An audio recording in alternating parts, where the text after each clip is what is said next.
தமிழ்நாடு முதலமைச்சர் மாண்புமிகு மு.க. ஸ்டாலின் அவர்கள் செய்கின்ற செயல்கள் வியப்புக்கு ஊட்டும் செயல்களாக இருக்கின்றன. பள்ளி குழந்தைகளுக்கு காலை உணவையும் போட்டு காசும் கொடுத்து படிப்பதற்கு இயலாதவர்களுக்கு செய்கின்றது மட்டுமல்ல, இந்த நாட்டை கவினொரு நாடாக மாற்ற அங்கங்கே பூங்காக்களை இப்பொழுது கூட கலைஞர் பூங்கா திறந்து வைத்திருக்கிறார் நேற்று. அதே மாதிரி அங்கங்கு பல செயல்களை செய்து வருகிறார்.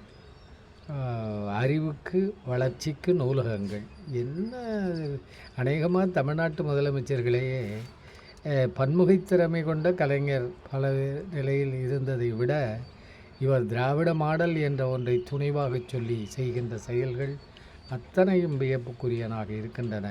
இவர் இந்தியாவுக்கே ஒரு பிரதமராக வந்தால் இந்த ஒவ்வொரு மாநிலமும் எவ்வளவு முன்னேறும், அல்லது ஒவ்வொரு மாநிலத்திலும் இவரை போன்றவர்கள் முன்மாதிரியாக கொண்டு செய்தால் எவ்வளவு சிறப்பாக இருக்கும் என்பதை நினைத்து பார்க்க இருக்கிற குறைகள் இருக்கும். அது ஆளுங்கட்சியை சார்ந்தவர்களில் சிலர் சார்ந்து செய்வார்கள்.